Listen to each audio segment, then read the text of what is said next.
अस्सलाम वालेकुम स्टूडेंट्स। उम्मीद करता हूँ आप सब लोग खैरियत से होंगे। आज मैं अपनी एक्सरसाइज 1.2 मैथ की जो उसके साथ आपकी खिदमत में हाज़िर हुआ। ठीक है, इससे पहले मैं आपसे एक्सरसाइज 1.1 जो है उसका थोड़ा सा ओवरव्यू आपको दे देता हूँ, जो हमने लास्ट वीडियो के अंदर कवर की थी। अच्छा जी, ये मैं पहले आपको जो है एक्सरसाइज 1.1 का थोड़ा सा ओवरव्यू दे दूँ, हमने उसमें क्या किया था। एक्सरसाइज 1.1 के अंदर हमने मैट्रिक्स जो थे उनका इंट्रोडक्शन पढ़ा था, उनके यूजेस पढ़े थे और मैट्रिक्स की डेफिनेशन पढ़ी थी। और हमने पढ़ा था इसके बाद कि मैट्रिक्स के अंदर जो डाटा होता है वो रोज़ और कॉलम्स की फॉर्म में होता है। फिर हमने पढ़ा था रोज़ कॉलम्स की फॉर्म के बाद कि डाटा जो होता है उसका कोई ना कोई ऑर्डर होता है। ठीक है, तो यहाँ तक तो हमने चैप्टर 1 का काम किया था। और एक चीज़ और थी इसके अंदर जो हमने पढ़े थे, इक्वल मैट्रिक्स पढ़े थे। अब हम स्टार्ट करते हैं exercise number 1.2। Exercise number 1.2 start करने से पहले, उसके क्वेश्चन नंबर 1 को सॉल्व करने से पहले मैं आपको 2-3 डेफिनेशंस बताता हूँ जो आपकी स्क्रीन पे आपको नज़र आ रही हैं। एक्सरसाइज नंबर 1.2 का क्वेश्चन नंबर 1 जो है उसको सॉल्व करने के लिए हमारे पास 4 डेफिनेशंस जो है उनको जानना ज़रूरी है। जैसा कि हमारे पास आपकी स्क्रीन पे आपको नज़र आ रही है, row matrix, column matrix, null matrix होगा एक, और एक होगा यूनिट मैट्रिक्स, या फिर उसे आइडेंटिटी मैट्रिक्स भी कहते हैं। रो मैट्रिक्स क्या होता है? कहता है कि ऐसा मैट्रिक्स जिसमें सिर्फ एक ही रो हो, ओनली वन रो, जिसमें सिर्फ एक ही रो हो, यानी ये कंडीशन लगा दी गई यहाँ पे। फॉर एग्जांपल 1 2 3, इसमें नंबर ऑफ रोज 1 है। हालांकि इसमें देखा जाए तो कॉलम कितने हैं, 1 2 एंड 3 इसमें कॉलम है। हमने कॉलम्स को नहीं देखना, हमने यहाँ पे सिर्फ रोज़ को देखना है। तो हमारे पास जस्ट नंबर ऑफ रोज़ जो है वो कितनी यहाँ पे 1, तो इसलिए इसे हम क्या कहते हैं, रो मैट्रिक्स। इसके बाद आ जाती है कॉलम मैट्रिक्स की डेफिनेशन। कॉलम मैट्रिक्स क्या होता है? कहता है ऐसा मैट्रिक्स जिसके अंदर ओनली वन कॉलम, जिसके अंदर ओनली वन कॉलम, सिर्फ जिसके अंदर एक ही कॉलम मौजूद हो, उसे हम क्या कहते हैं, कॉलम मैट्रिक्स कहते हैं हम उसे। For example A is equal to 1 2 3, तो ये हमारे पास एक ही कॉलम है इसके अंदर। हालांकि इसके अंदर देखा जाए तो नंबर ऑफ रोज 3 हैं, हमने कॉलम्स को देखना, यहाँ पे रोज़ को नहीं देखना। तो ये हमारे पास जो है एग्जांपल कॉलम मैट्रिक्स की आ गई है। अब हम देखते हैं डेफिनेशन नंबर जो 3 है वो देखते हैं, नल मैट्रिक्स और यूनिट मैट्रिक्स क्या होते हैं। नल मैट्रिक्स ऐसा मैट्रिक्स होता है, कहता है, जिसके अंदर each of its entries is zero, जिसके अंदर सारी की सारी एंट्रीज, जो हर एंट्री जो हो जाएगी वो ज़ीरो हो जाएगी, उसे हम नल मैट्रिक्स कह देंगे। फॉर एग्जांपल हमारे पास एक, ये हमारे पास 2x2 का एक मैट्रिक्स है।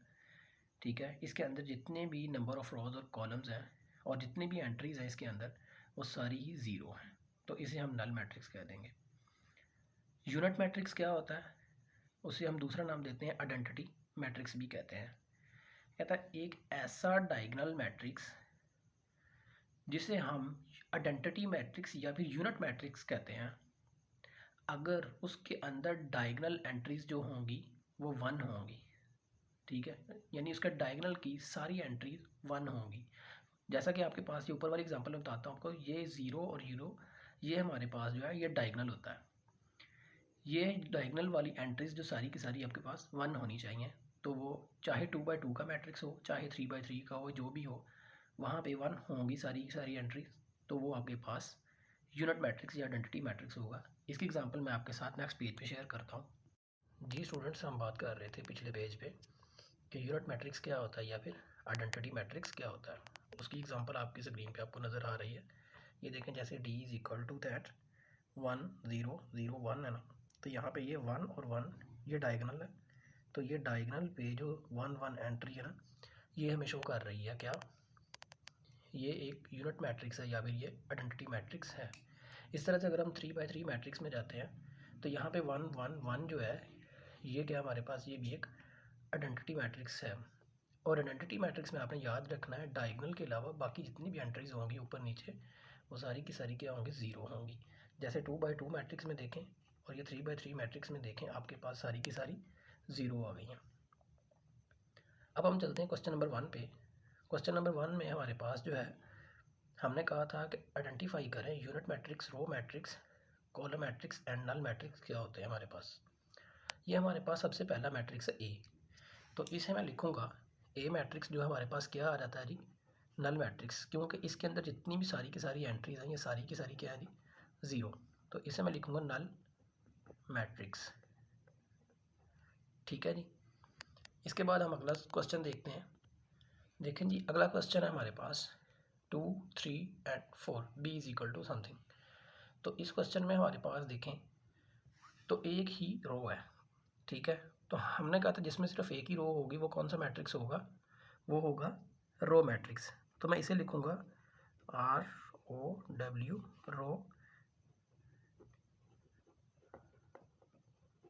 रो मैट्रिक्स हो जाएगा ये। नेक्स्ट क्वेश्चन है हमारे पास C is equal to 4, 0 and 6। तो इसमें देखें हमारे पास सिर्फ एक ही कॉलम है, तो इससे हम लिखेंगे कॉलम मैट्रिक्स।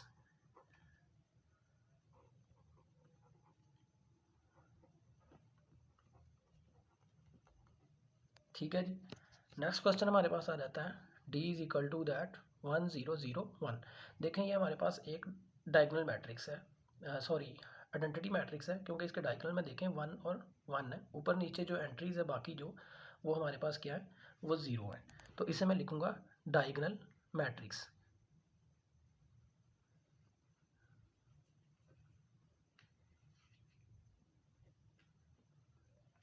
ठीक है स्टूडेंट्स। नेक्स्ट क्वेश्चन जो आपकी स्क्रीन पे आपको नज़र आ रहा है, इसमें देखें हमारे पास सिर्फ एक ही एंट्री है और वो है ज़ीरो। तो हमने कहा था जिसमें सारी एंट्रीज ज़ीरो हो जाए, जिसमें 1 हो या एक से ज़्यादा एंट्रीज हो, तो वो अगर ज़ीरो हो जाए तो हम इसे क्या कहते हैं, नल मैट्रिक्स। तो इसे मैं लिखूँगा ये है नल मैट्रिक्स। ठीक है जी।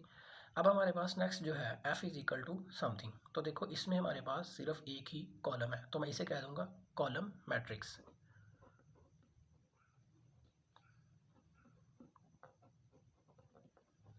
ठीक है स्टूडेंट्स।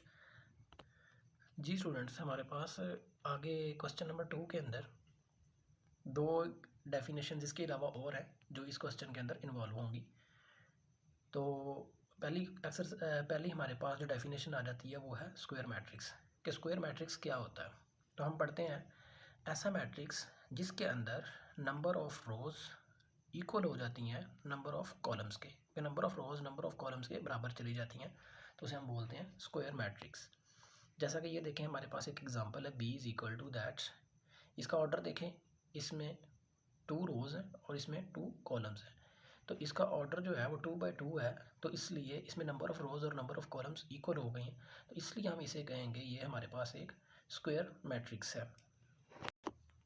नेक्स्ट डेफिनेशन हमारे पास आ जाती है रेक्टेंगुलर मैट्रिक्स। रेक्टेंगुलर मैट्रिक्स क्या होता है, कहता है ऐसा मैट्रिक्स जिसके अंदर नंबर ऑफ़ रोज़ इक्वल नहीं होती, not equal to the number of columns, number of columns के बराबर नहीं होती, तो उसे हम क्या कहते हैं, वो होता है हमारे पास रेक्टेंगुलर मैट्रिक्स। जिसमें हमारे पास नंबर ऑफ़ रोज और नंबर ऑफ़ कॉलम्स इक्वल हो जाती हैं, उसे हमने कहा था वो है हमारे पास स्क्वायर मैट्रिक्स। जिसमें नंबर ऑफ़ रोज और नंबर ऑफ़ कॉलम्स इक्वल नहीं होती, हम उसे कहते हैं वो हमारे पास है रेक्टेंगुलर मैट्रिक्स। तो जी स्टूडेंट्स, आपकी बुक पे क्वेश्चन नंबर 2 जो है वो हमारे पास है, कहता है कि फाइंड करो स्क्वायर मैट्रिक्स क्या है, रेक्टेंगुलर मैट्रिक्स क्या है, रो मैट्रिक्स क्या है, column matrix, identity matrix and null matrix. ठीक है, आपके कुछ ऐसे क्वेश्चन दिए हुए जिसमें पहला पार्ट है ये वाला, जिसमें हमारे पास देखें कि ये नंबर ऑफ़ रोज़ हैं और ये नंबर ऑफ़ कॉलम्स हैं इसमें। ठीक है, तो हमने डेफिनेशन जो पढ़ी हैं उनके अकॉर्डिंग ये हमारे पास इसमें नंबर ऑफ़ रोज़ और नंबर ऑफ़ कॉलम्स इक्वल नहीं आते, तो ये हमारे पास बन जाता है रेक्टेंगुलर मैट्रिक्स। तो इसे मैं लिखूँगा रेक्टेंगुलर मैट्रिक्स।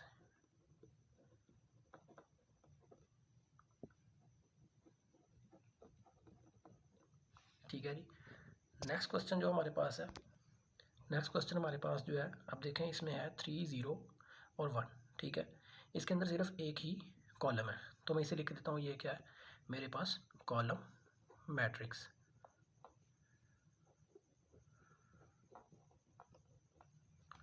नेक्स्ट क्वेश्चन ये देखें, इसमें हमने वो पढ़ा है कि जिसमें number of rose number of columns की इक्वल हो जाती हैं। जैसे इसका ऑर्डर 2/2 है, तो इसमें नंबर ऑफ रोज और नंबर ऑफ कॉलम्स इक्वल हो रही हैं, तो हम इसे कहेंगे ये क्या हमारे पास स्क्वायर मैट्रिक्स।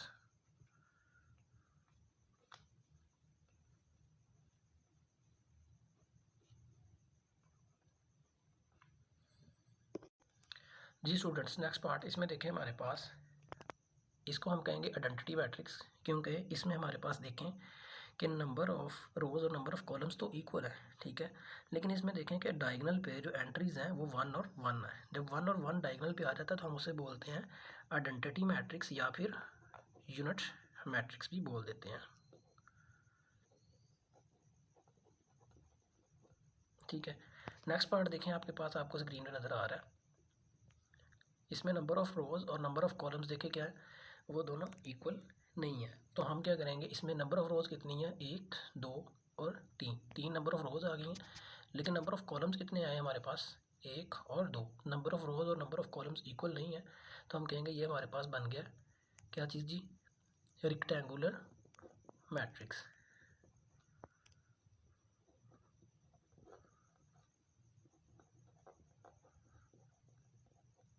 ठीक है जी। अब नेक्स्ट पार्ट हम देखते हैं। जी स्टूडेंट्स, अब देखें हमारे पास जो इसका 6 पार्ट है उसमें 3 10 और -1 है, ठीक है। तो 3 10 -1 देखें, इसमें नंबर ऑफ रो कितनी है, जस्ट 1 है, ठीक है।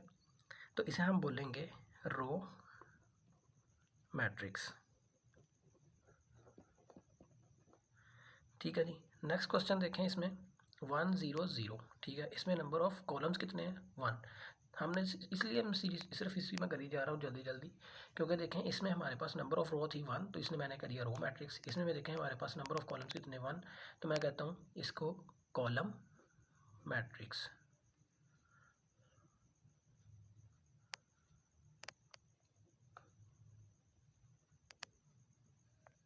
ठीक है जी।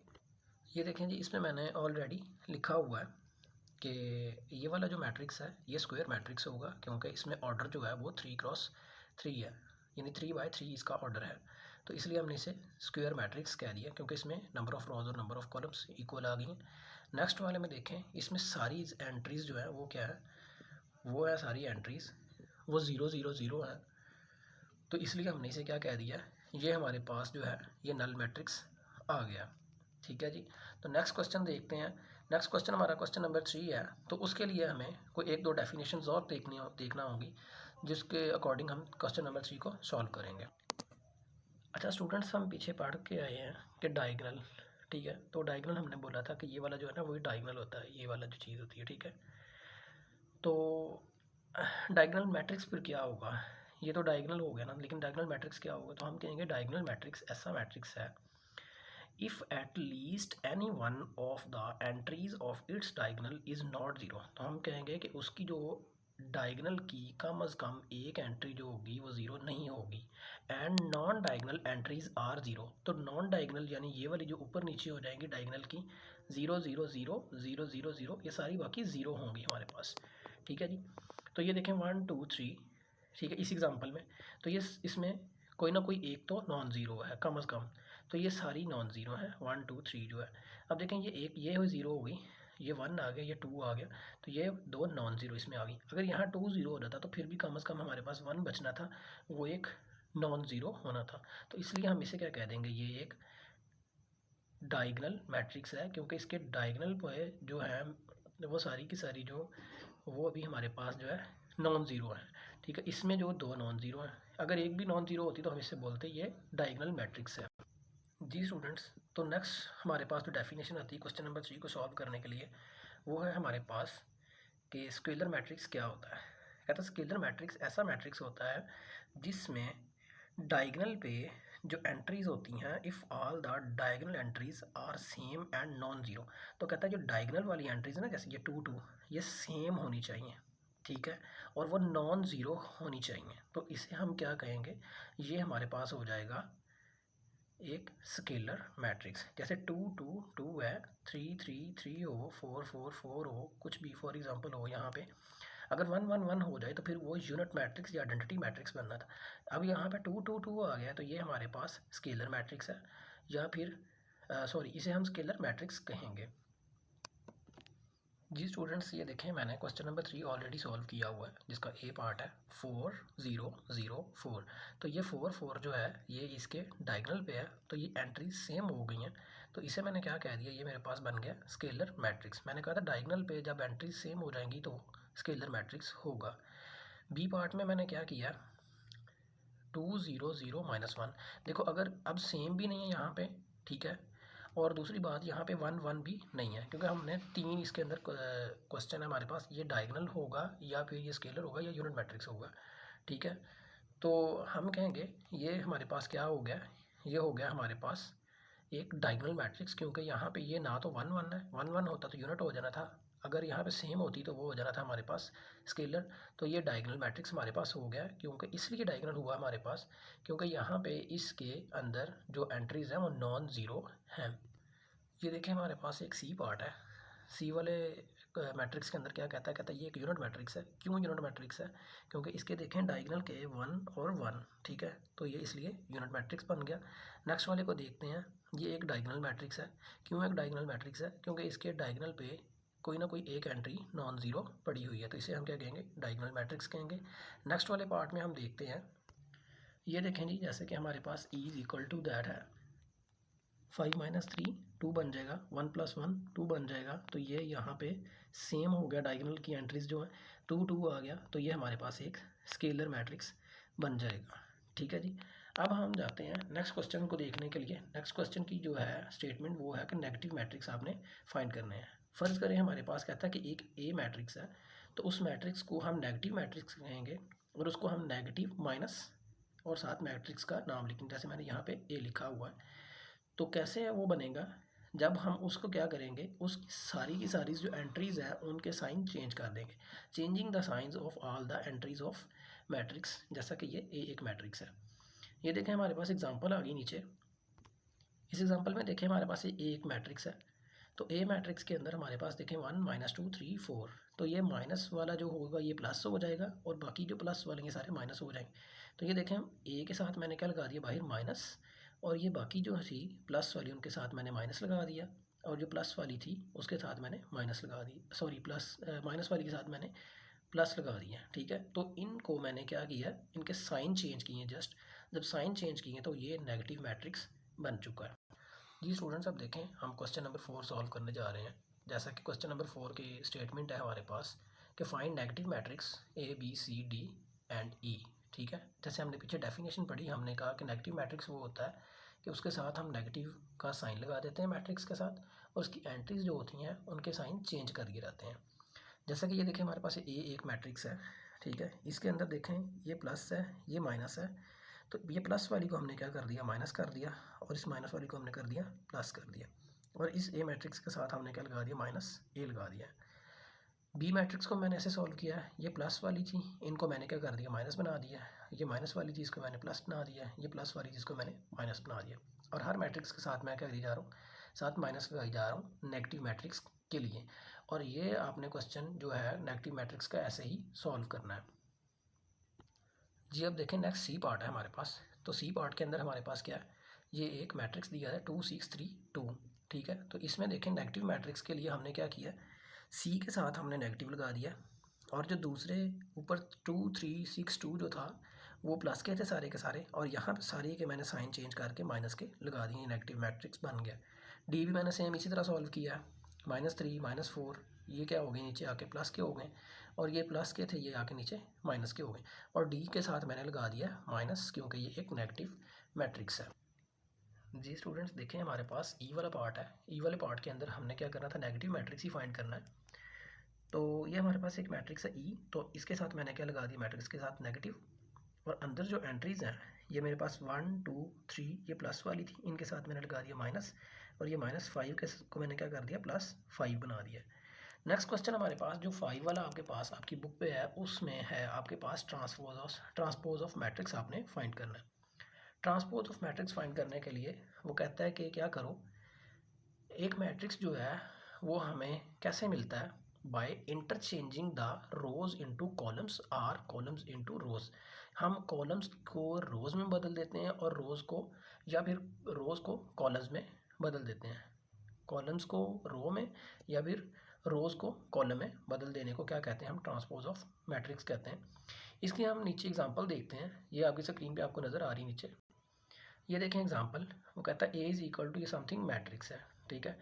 तो ये हमारे पास रो है, ये दूसरी रो है, ठीक है, ये कॉलम्स हैं इसके अंदर, ठीक है। तो हम क्या करते हैं, इसकी रो उठाई 1 2 3 को मैंने कॉलम की शक्ल में लिख लिया 1 2 3, ठीक है। 2 1 0 को मैंने इसकी कॉलम की शक्ल में लिख दिया 2 1 0। या फिर कहता है कि इसको कॉलम को रो में लिखो, 1 2 को मैंने क्या लिखा, कॉलम को रो में लिख लिया 1 2, ये मैंने रो की शक्ल में लिख दिया। फिर ये कॉलम था, इसको मैंने इस रो की शक्ल में लिख लिया। ये मेरे पास कॉलम था, इसे मैंने इस रो की शक्ल में लिख दिया। तो ये मेरे पास बन गया ट्रांसपोज ऑफ मैट्रिक्स। जितनी भी मैं अभी तक पीछे डेफिनेशंस करवाई हैं चैप्टर 1 यूनिट एक्सरसाइज 1.1 की, या फिर मैंने करवाई एक्सरसाइज 1.2 की करवा रहा हूँ, ये पेपर के अकॉर्डिंग, बोर्ड के अकॉर्डिंग बहुत ज़्यादा इंपॉर्टेंट डेफिनेशंस हैं। इनको अपने माइंड में रखना है और साथ साथ तैयार करते जाएं इनको। और एक बात आपने ये याद रखनी है कि आपने जब भी किसी मैट्रिक्स को लिखना है, और एक बात आपने ये याद ज़रूर रखनी है कि जब भी हम मैट्रिक्स को लिखेंगे, ट्रांसपोज ऑफ मैट्रिक्स लिखेंगे, ठीक है। तो जैसे हमारे पास ए एक मैट्रिक्स था, तो उसका ट्रांसपोज ऑफ मैट्रिक्स लिख रहे हैं, तो ए के ऊपर छोटा सा टी आपने डाल देना है, जो कि ट्रांसपोज ऑफ मैट्रिक्स का साइन है हमारे पास। अब देखिए हमारे पास एक्सरसाइज नंबर 1.2 का क्वेश्चन नंबर 5 जो है वो हमारे पास ए पार्ट पहला जो है A is equal to that 0 1 -2, तो इसको हमने ट्रांसपोज ऑफ लिखना था इसका। तो ये हमारे पास देखें आ गया, ए के ऊपर मैंने छोटा सा डाल दिया टी, तो ये ट्रांसपोज ऑफ ए हो गया। तो इसके अंदर जो मैंने कॉलम का डाटा था सारा, उसको मैंने रो की शक्ल में लिख दिया। 0 1 -2 को मैंने लिख दिया 0 1 -2। तो इस कॉलम को मैंने रो में चेंज कर दिया, जो मेरे पास बन गया ट्रांसपोज ऑफ मैट्रिक्स। ये देखें आपकी स्क्रीन पे आपको बी पार्ट नज़र आ रहा है। ऐसे ही मैंने बी का क्या कर दिया, बी के ऊपर छोटा सा टी डाल दिया कि ट्रांसपोज ऑफ बी का ट्रांसपोज आ गया। तो मेरे पास ये था 5 1 -6, तो 5 1 6 जो था ये कि हमारे पास ये एक रो थी, तो रो को मैंने किस में चेंज कर दिया, कॉलम में 5 1 -6। तो ये हमारे पास बन गया एक transpose of B, matrix B का ट्रांसपोज जो आ गया। सी को मैंने ऐसे किया, तो सी में मेरे पास देखें क्या चीज़ है, ये मेरे पास एक कॉलम था, ये दूसरा कॉलम था, तो इस मैंने कॉलम को पकड़ा, मैंने इस रो में कन्वर्ट कर दिया, इस कॉलम को पकड़ा मैंने और इस रो में कन्वर्ट कर दिया। तो ये सी मैट्रिक्स का ट्रांसपोज मेरे पास निकल आया। अब आप देखें मेरे पास ये है डी मैट्रिक्स और ई मैट्रिक्स।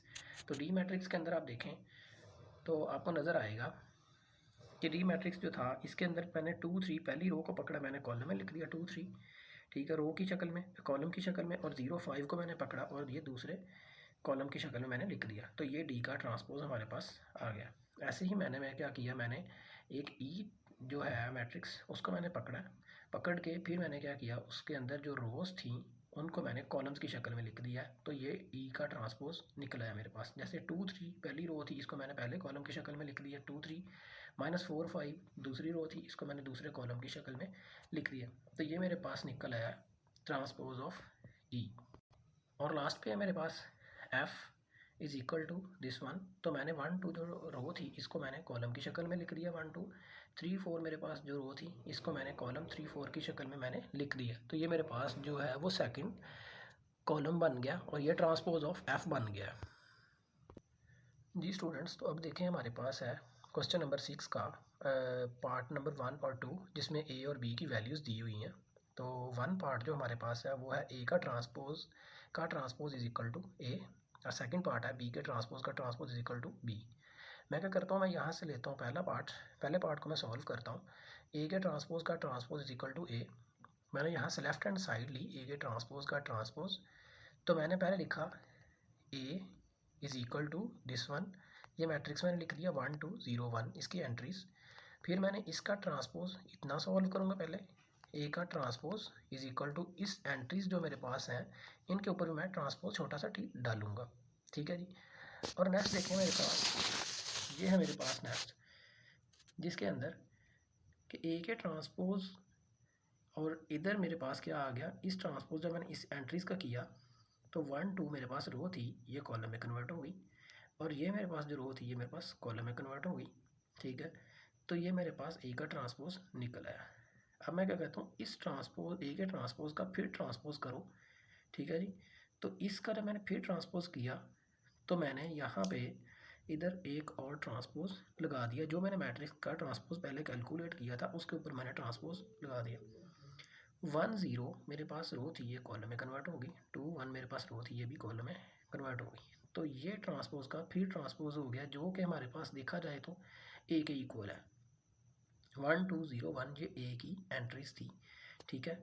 तो यही हमारे पास हमने प्रूव किया है कि left hand side is equal to right hand side आ गई। तो यही हमने प्रूव करना था। आज की वीडियो इतनी है। इसका सेकंड पार्ट जो है बी के ट्रांसपोज का, transpose is equal to B, आपने वो खुद करना है, ठीक है। बिल्कुल सेम है, इसी तरह से है। तब तक के लिए अल्लाह हाफिज़, शुक्रिया। चैनल को लाइक करें, सब्सक्राइब करें और कमेंट बॉक्स में अपनी अपनी राय का इजहार करें। आया कि आपको समझ आ रही है, नहीं आ रही, और वीडियो जो है उसमें कुछ डिस्ट्रैक्शन आ रही होंगी, जाहिर सी बात थोड़ी बहुत, तो उनको अवॉइड कीजिएगा। बस थोड़ा सा समझने की तरफ जाइए, आपको इंशाल्लाह समझ आएगी।